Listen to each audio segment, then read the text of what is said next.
নমস্কার, আমি তরুণ ঘোষ। এতক্ষণে সবাই জানতে পেরে গেছেন যে মালদ্বীপে প্রেসিডেন্ট মোহাম্মদ মইজু ল্যান্ডস্লাইডিং ভোটে জিতে গেছেন। তার মানে ব্যাপারটা এরকম দাঁড়ালো যে চাইনিজ টাকায় যতই ঘোড়া কেনাবেচা হোক না কেন, আসলে মালদ্বীপের মানুষ ভারতের পাশে কোনোদিনই ছিল না। এই যে আমরা আমাদের বিদেশ নীতি নিয়ে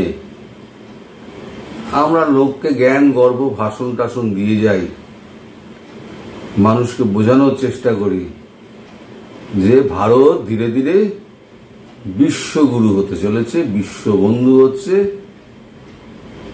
সেই বেলুন ফটাস করে ফেটে গেছে।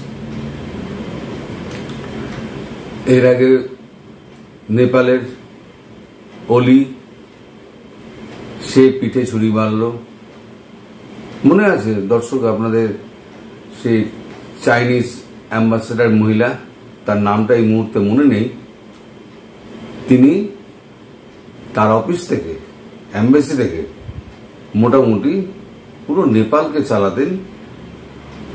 আর ভারত এখানে অলির ওপরে বিশ্বাস করে চুপচাপ তার ডিসিশনকেই মনে করত যে বোধহয় এটা অলির ডিসিশন, কিন্তু আসলে ছিল সেটা চীনের অ্যাম্বাসেডারের ডিসিশন বা বকলমে চীনের ডিসিশন। ভারত সেখানে একটা ভুল করেছে, বুঝতে ভুল করেছে, যার জন্য ওখানে চীনের একটা শক্তি ঢুকে গেছে। সেই গেল ভারতের কথা।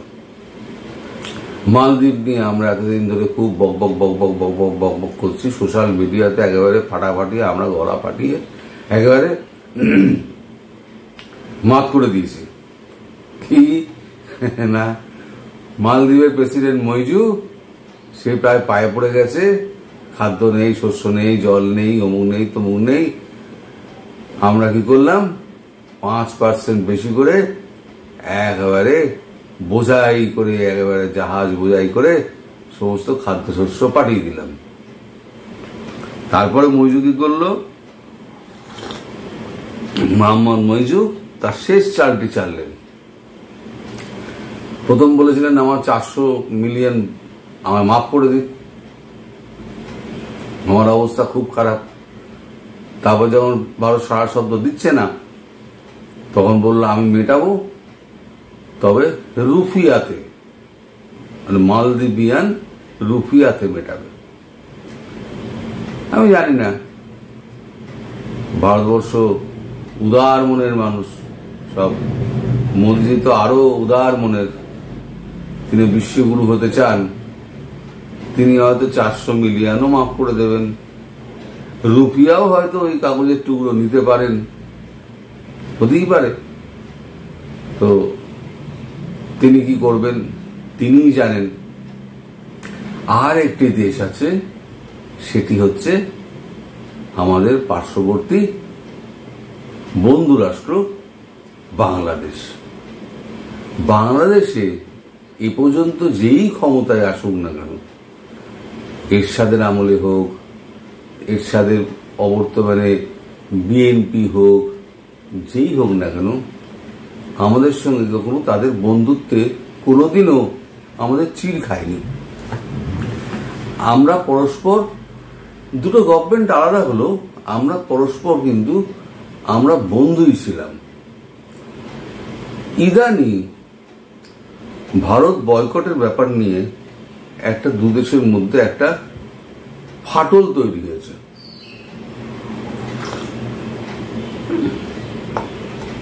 দেখুন, সত্যি কথা যদি বলতে হয়, নির্ভেজাল সত্যি, তাহলে হচ্ছে বলতে হবে যে ভারত তাদের আভ্যন্তরীণ বিষয়ে যদি নাক না গলাতো, তাহলে কিন্তু আজকে সম্পর্কটা এই তলানিতে নেমে যেত না। সম্পর্ক বেশ তলানিতে, একেবারে তলানিতেই নেমে গেছে। এখন কাদা জলে কই মাছ ধরার মতো অবস্থা। এদেশের লোক ওদেশে যাবে কিনা ভাবে, ওদেশের লোক নেয়ার ঠেকায় না পড়লে, চিকিৎসা না করাতে হলে এদেশে খুব একটা আসছে না। সবার মনের মধ্যে একটা ভীতির সঞ্চার হয়েছে, যেটা আগে কখনো ছিল না। একটা খোলা মনে ভারত বাংলাদেশের মানুষ যাতায়াত করতো, সেটা কিন্তু এখন আর নেই। এখন আর নেই বলতে মানুষের মধ্যে একটা শঙ্কা ঢুকে গেছে। আর বাংলাদেশের মানুষ কিন্তু খুব সরল সাদাসিধে মানুষ। তাদের রাগ একটাই, ভারত তাদের আভ্যন্তরীণ বিষয় নাক গলাবে কেন। বা খুব সত্যি কথা তো, এই যে জার্মানিতে যে সম্মেলনটা হলো, সেখানে আমেরিকার বিদেশমন্ত্রী তাকে পাশে বসিয়ে জয়শঙ্করজি পরিষ্কার জানিয়ে দিলেন, ভারত নিজের প্রয়োজন অনুযায়ী চলবে, ইউরোপ এবং আমেরিকার স্বার্থ দেখে ভারত চলবে না। তার মানে আপনি আপনার দেশের স্বার্থে কিন্তু অন্য দেশের নাক না গলাতেই আপনি পছন্দ করেন। আপনি চান অন্য কোনো দেশ আপনার ব্যাপারে নাক না, ভারতবর্ষের ব্যাপারে নাক না গলা, তাই তো ব্যাপারটা তাই দাঁড়াচ্ছে। এবার সেই কথাটা যদি বাংলাদেশ বলে থাকে, বাংলাদেশের মানুষ বলে থাকে, তাহলে তারা কি অপরাধ করেছে আপনি আমায় বলুন। আমি আপনার কথাতেই বলছি ডক্টর জয়শঙ্করজি, আপনি মোদিজি, আপনারাই বলুন।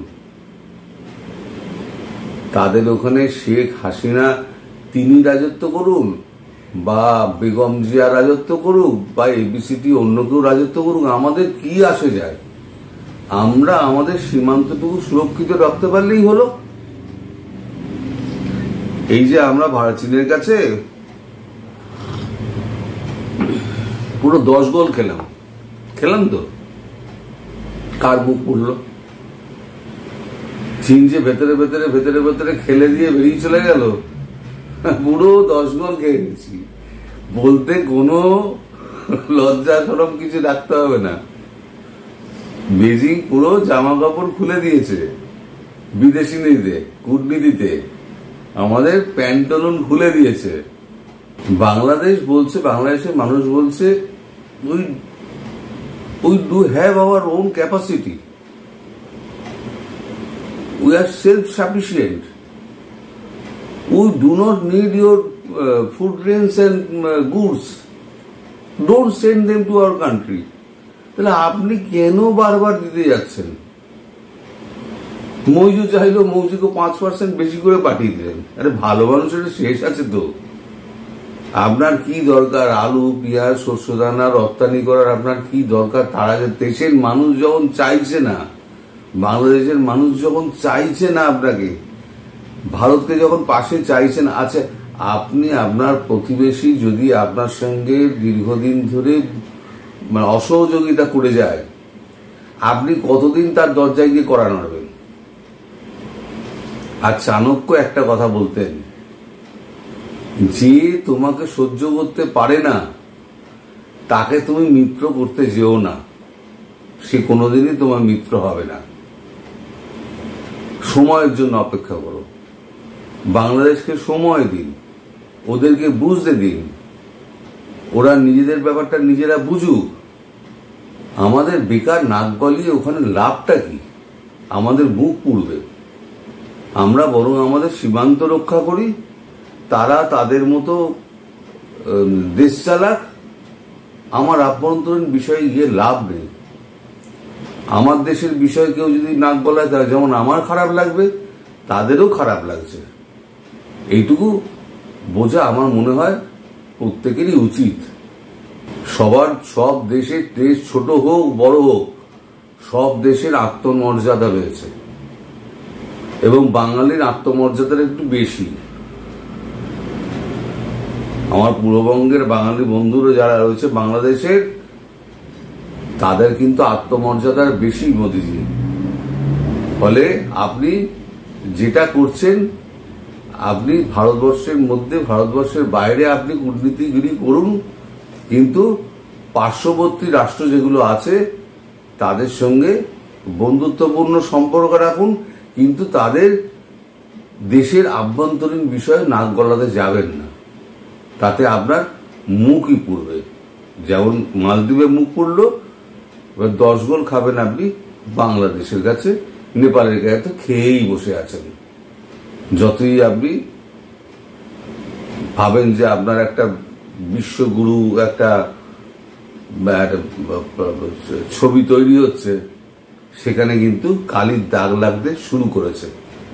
এখনো সাবধান, গরিবের কথা বাসি হলেও কিন্তু একদিন সত্যি বলে প্রমাণিত হবে। আমি বলেছিলাম মইজু নাটক করছে, মইজু কিন্তু নাটকই করেছে এবং আমাদের সবাইকে বোকার হদ্দ বানিয়ে ছেড়ে দিয়েছে।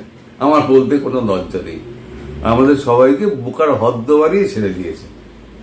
সবাই ভালো থাকবেন, সুস্থ থাকবেন এবং সাবধানে থাকবেন। নমস্কার।